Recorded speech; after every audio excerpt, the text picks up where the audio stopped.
Welcome to Love Brand You on Win-Win Women. I am Sam Rafis, your host for this metaphysical show focused on faith and inspiration for you to succeed in all areas of your life. Every week we start out with the Love Brand You prayer. So if you would like to relax, put your feet on the floor, take a deep breath, close your eyes, whatever you do to what I call ground yourself and take in these words, feel these words of our opening prayer.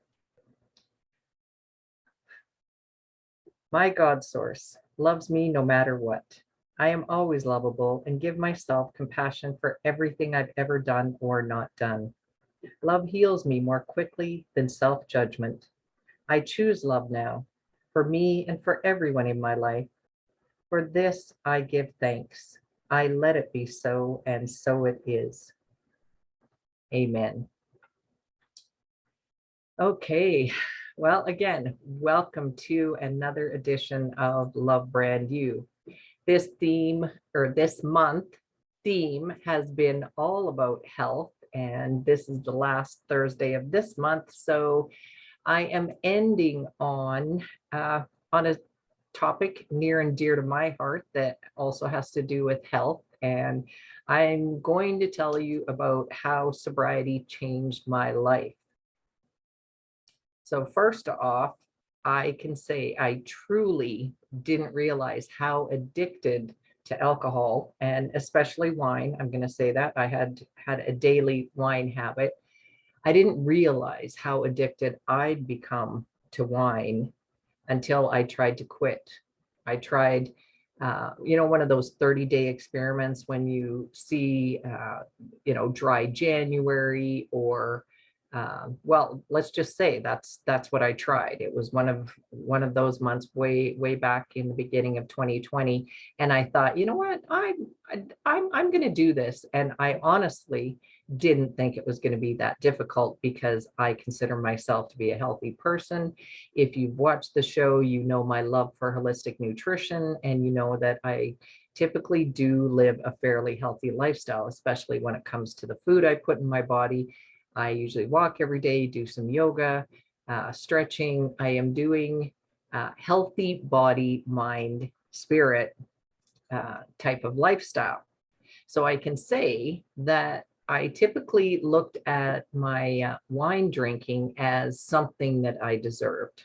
So I rationalized it in my head to be, you know what, I am so healthy that everything about drinking wine, there's nothing wrong with it, having a glass of wine or two every day, because I do all of these other healthy lifestyle factors. And remember, I am talking about myself. This is no judgment. Please, if you are watching this, I am not pointing fingers at anyone. If you drink a glass of wine a day, or if you consume alcohol, I am not pointing fingers at anyone.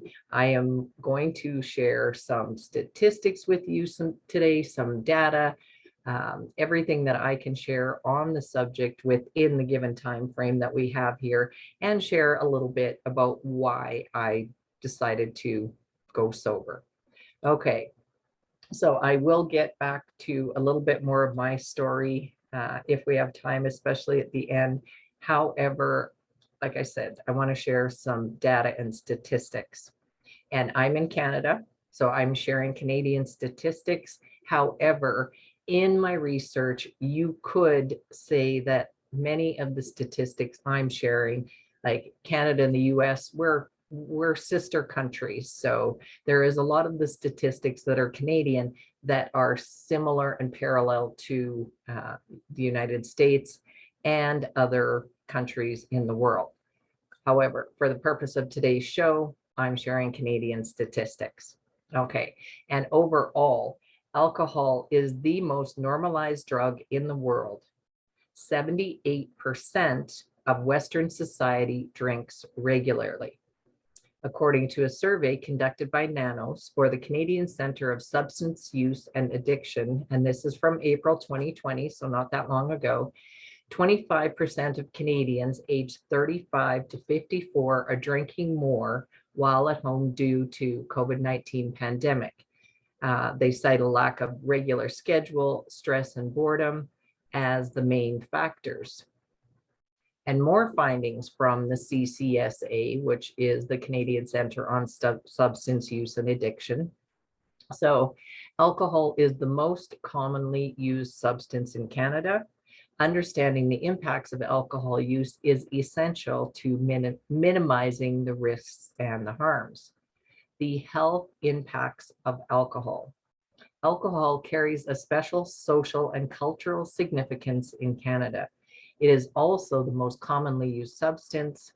While drinking is a personal choice, those that do choose to consume alcohol might not be aware of all the short-term and long-term health risks. Drinking beyond one's limits can result in confusion, loss of coordination, chronic illness, and impact to the brain. And I know me personally, I have had confusion, loss of coordination. Thankfully, I haven't been hit with chronic illness. Thank you. However, according to some medical professionals, even the type of drinking that I did, you might call it binge drinking, or you might call it over drinking, whatever you want to label it. I have to own up to the fact that I've likely killed a few brain cells from the amount of alcohol that I've consumed over the years. So when I was looking up this information, I have to say I was a little surprised, even though I knew in the back of my mind that there was health risks with the amount of alcohol I consumed over the years. I didn't want to face it, let's just say, because I had fooled myself, or I had, made myself believe and justified that I was okay in my wine consumption due to the fact, like I said, because I was so healthy in so many other ways. So here are some key points from a 2019 Canadian drug summary. Alcohol is by far the most common drug used by Canadians, and use has increased significantly among females since 2013. Approximately 15% of Canadians who drink alcohol consume above Canada's low-risk alcohol drinking guidelines. And there is a document, if you go to the Canadian Centre on Substance Use and Addiction, if you Google ccsa.ca, there are PDFs and downloads that you can find this information. But just the key point on the low risk drinking guidelines, let's see, setting a limit of 2 drinks per occasion for women and 3 drinks for men, and setting a limit of 10 drinks a week for women and 15 drinks for men. And when we say drinks, that is 1 can of beer, and I believe it's 5 ounces of alcohol, of wine. I should probably have looked up exactly what that was, but if you just think of a can of beer, that is one drink of alcohol. Okay, the risky use of alcohol is still the most prevalent among young adults age 18 to 24. The use and risky use of alcohol by underage youth and young adults has remained steady in recent years. In 2017, the rate of hospitalizations entirely caused by alcohol in Canada, 249 per 100,000. Was comparable to the rate of hospitalizations for heart attacks, 243 per 100,000, and the rate was 13 times higher than for opioids. In 2014, alcohol contributed to 14,826 deaths in Canada, representing 22% of all substance use attributable deaths. I truly had no idea until I looked this up. Effects of alcohol use: short-term intoxication, memory loss and blackouts, injury, violence, accidents, spousal abuse, suicide, toxicity, which is alcohol overdose, and death. Long-term, alcohol dependence, increased risk of several types of cancers. And they've got examples here of cancers of the mouth, throat, liver, breast, and digestive tract. Learning and memory problems, mental health, which includes depression and anxiety, social problems, those are examples, loss of productivity, unemployment, family problems. Then there's other health risks of diabetes, cirrhosis, pancreatitis, low birth weight, fetal alcohol spectrum disorder, which is FASD, which means if you are pregnant and you are drinking, fetal alcohol spectrum disorder is the alcohol affects the fetus. So meaning that fetus can have learning disabilities, physical disabilities, you name it. FASD is a prevalent problem for many babies, many women that have a alcohol use disorder, and drinking during pregnancy has catastrophic effects on our medical and childcare system. And I'm just going back to my days as a social worker in the foster care system. So the FASD puts me back into 20 years ago when I was a social worker. Okay, international comparison. So this is the heading under the data from the World Health Organization's 2017 World Health Statistics report shows that alcohol consumption in Canada is higher than the global average and among the highest for developed countries. That one didn't make me feel too good, that we are a country that has a high proportion of alcohol consumption. So total per capita, age 15 years and older. So we're talking about individuals that are 15 years old and older. Consumption of alcohol in 2016 was 10.0 liters in Canada, higher than United States, which is 9.3, Sweden, which is 8.8 liters, and Australia, which is 5.4. So we're higher than those countries, and then we're lower than New Zealand, which is 10.1. Germany is 11.4, and the United Kingdom is at 12.3 liters consumption per capita. That's a lot of alcohol. Okay, costs related to alcohol.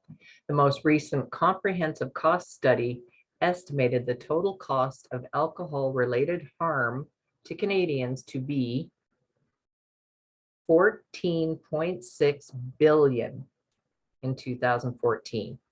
This figure includes the following annual costs: $5.9 billion in lost productivity due to disability and premature death, $4.2 billion for healthcare costs, $3.2 billion for criminal justice costs, $1.3 billion for other direct costs due to property damage, workplace programs, and research and prevention.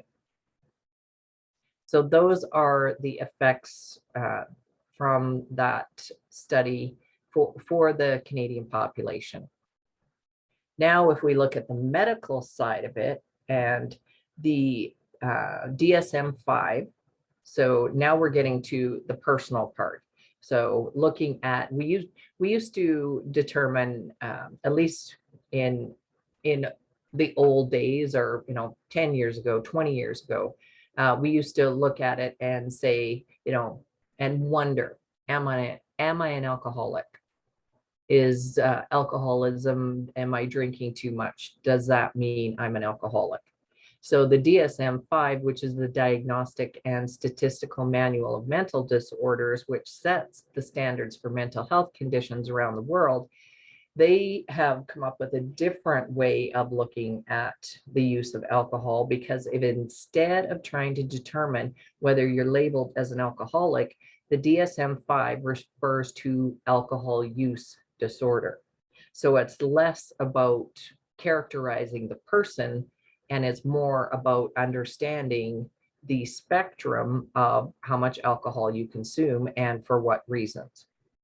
So alcohol use disorder is a medical condition that doctors diagnose when a patient's drinking causes distress or harm. The condition can range from mild to severe and is diagnosed when a patient answers yes to two or more of the following questions.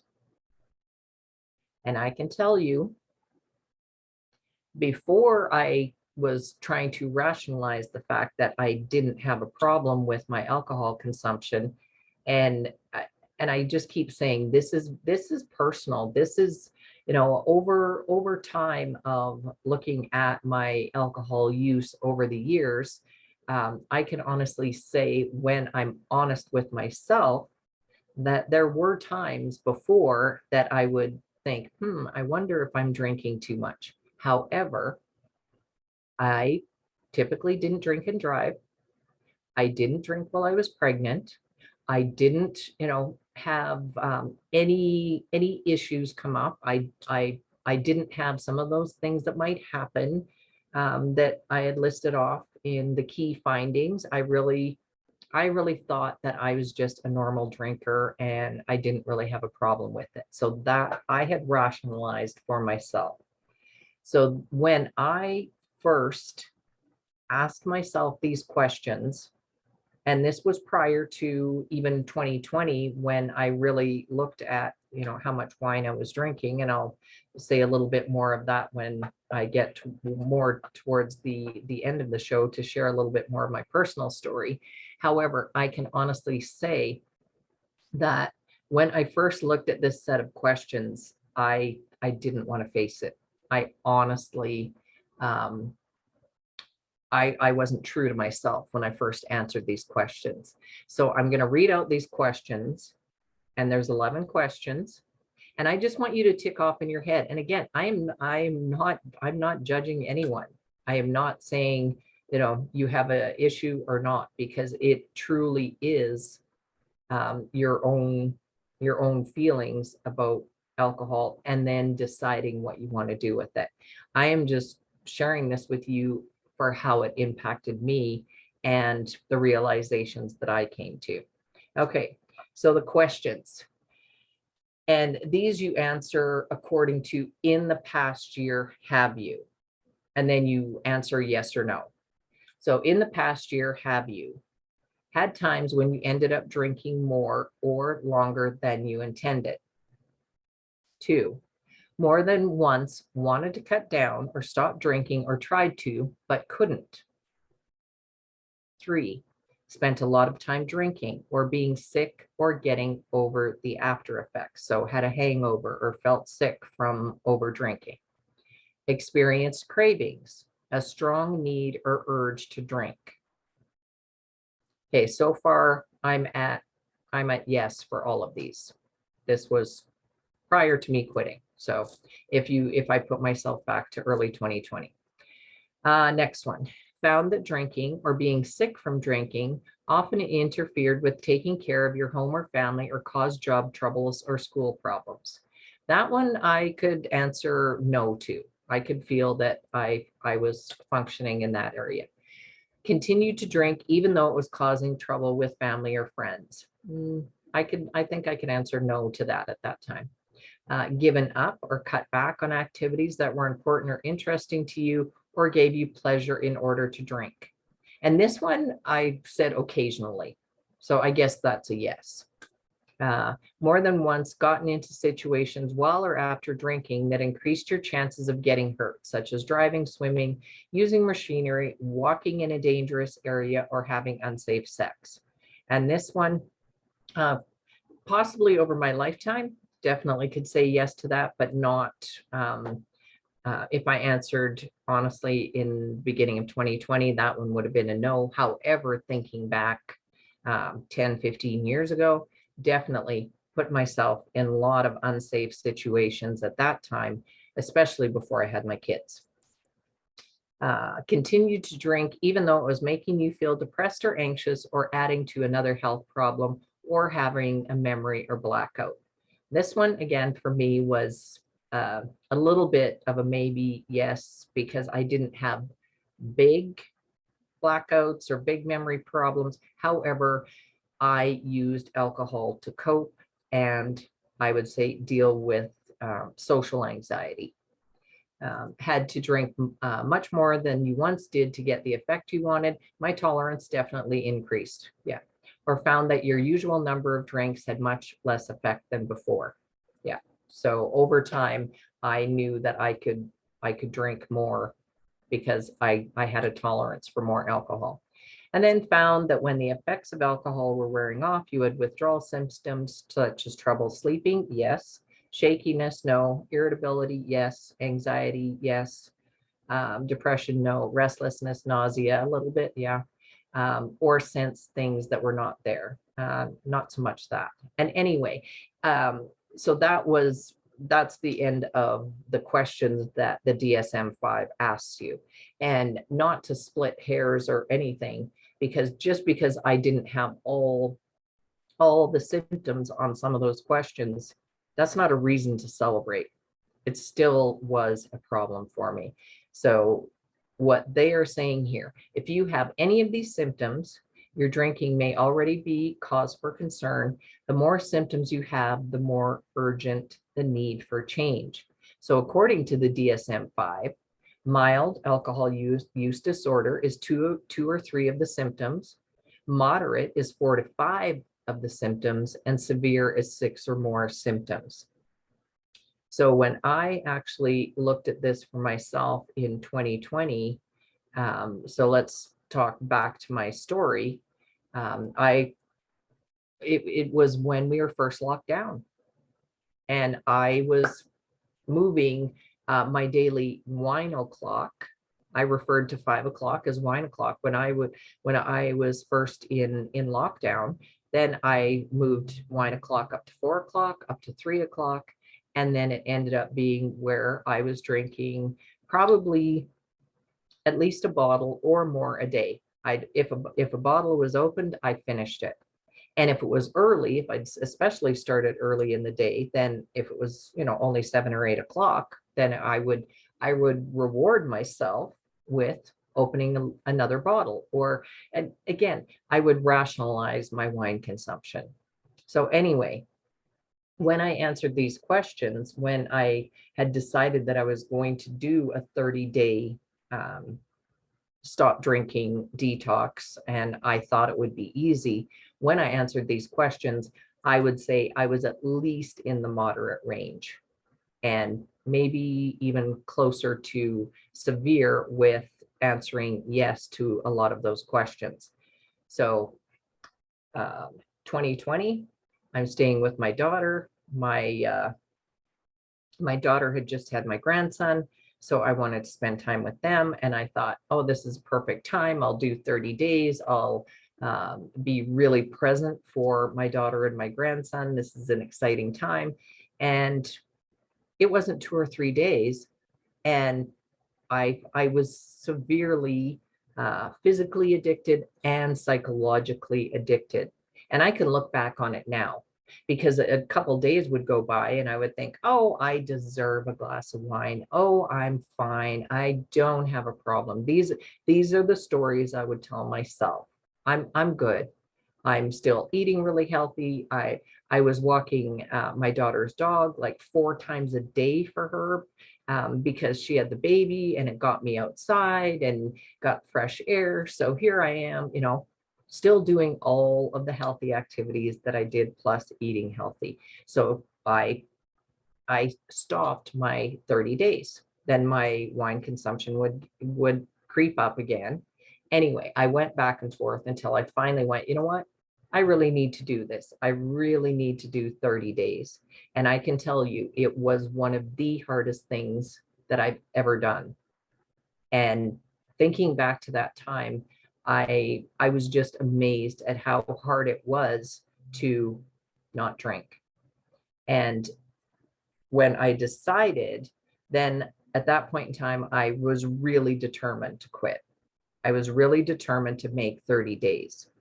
And I remember, and this was what impacted me. And I always say to people that you have to decide for yourself. You cannot do it for anyone or anything. You cannot do it because somebody asks you to. And if you really truly feel like you have a severe alcohol use disorder, I encourage people to please seek help. Please talk to your doctor or another professional, or call a helpline, or join AA if that's what you are called to. Whatever it is, I just encourage people, just seek help. And I know that I did it on my own. However, at the time, I didn't want to admit that I had a problem. So I really did keep it, closer to myself, because I thought, I can't believe it. I'm supposed to be this really healthy person and I can't even quit drinking wine. So I did, like I said, it took me a couple tries at least that time. And I wouldn't encourage anyone that consumes a lot of alcohol and then go cold turkey, because there are a lot of health risks that can happen. So please, I'm just saying, making that very clear. Any of the tips that I'm going to give you here that worked for me, this was after I had definitely, made sure I was still eating healthy and drinking lots of water, and looking after my health, even as I was going through that withdrawal from alcohol. So I decided to quit, and I decided that I wanted to stay not drinking. And a lot of it was in part to, here I was with my daughter and my grandson, and I literally looked at that little baby, and I can tell you right now that that was the final impetus for me, that was the deciding factor. Because I literally looked at this beautiful little baby, and I asked myself, what type of nana do I want to be? What type of grandma do I want to be to my grandson? And for me, it just made the decision easier. So I did hang in there. And it has been over 2 years that I haven't drank. And sobriety for me has been one of the best decisions that I have ever made. It was a game changer for me. It, like I said, it changed my life. And this is my personal story. And I'm just sharing it more with people now. And I can give you a couple tips here. And before I leave, I do have, I usually end off with affirmation, but I do want to leave off with something that I wrote. So anyway, a couple of tips just to leave you with before we end here. Know your triggers and have alternatives. So for me, I knew my trigger was 5 o'clock, 4 o'clock, whatever time of day it was. To me, that trigger was 9 o'clock. So I just traded it for walking. So for me, it worked to do something different. So every time that I got that big trigger or craving, and feeling like I wanted a glass of wine, I literally just got up and I walked. So whether it was walking the dog or just getting outdoors and walking, for me, that's what changed at the beginning. And I always say, luckily, it was in the summertime that I started this journey, and I was able to walk while it was nice out in Canada. So that really helped me. I also was journaling. I allowed myself anything to eat or drink, even though I was a pretty healthy eater. You'll notice if you do quit drinking, especially wine, like I did, I didn't crave sweets before I stopped drinking wine. So you will get those sugar cravings once you give up alcohol. So I even allowed myself, whether it was cookies or something sweet, occasionally. I tried to keep it to a minimum. I was trying not to overdo the sugar. However, I allowed myself that alternative as long as I wasn't drinking. I also got an app. I put an app on my phone and I tracked my days. That was helpful for me. and I joined some online sobriety groups. So just to be in that atmosphere. So I have so many other tips for you. I've got so much other information to share with you. If you want to, you can head on over. I have another brand called soberandserene.com, and that's to help individuals with their sobriety journey and to share my tips and education with that. And I also have a YouTube channel for that. And what I want to end off with today, I'm going to say our affirmation, because I usually end with an affirmation. And then I'm actually going to share my screen, because I actually wrote a poem called I Am Sober and Serene. And this version I'm sharing with you is the version that I wrote. I added a verse in it specifically for my grandson Carson. And this is a tribute to Carson and me, because that's what keeps me knowing that I'll stay sober. So today's affirmation on health, and it's the health affirmation for this month. I am whole, perfect, loving, happy, harmonious, and healthy. For this I give thanks. I let it be so, and so it is. Amen. Thank you for being here. If you like, you can head on over to lovebrandyou.com, as I always say, and you can connect with me there. And I am going to share my screen with you and just share this poem that I wrote, and hope you enjoy it.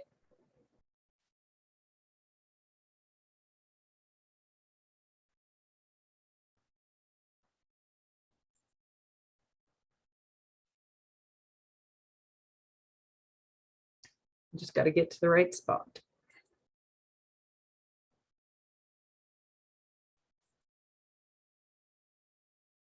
And okay, stop share for a second, because I think I have to share the I got to share the sound. Last time I tried to do this, I forgot to share the sound. So let me make sure I'm doing this. Okay.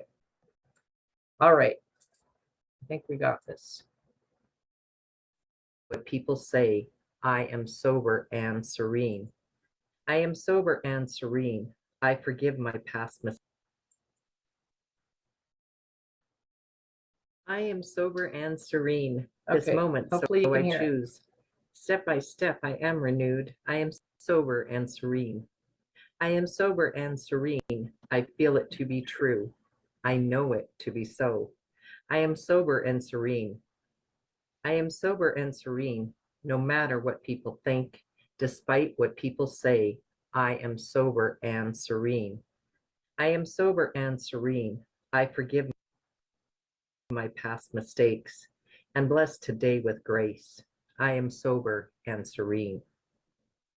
I am sober and serene. I seek peace in my body, mind, and soul. I am sober and serene. I am sober and serene. I love me as I am. I love you as you are. I am sober and serene. I am sober and serene. I hear my spirit say, have faith. I reside in you. I am sober and serene. I am sober and serene, and cherish with my heart and soul this boy who means the world to me. I am sober and serene. I am sober and serene. Affirm, and so it is. Amen. I am sober and serene.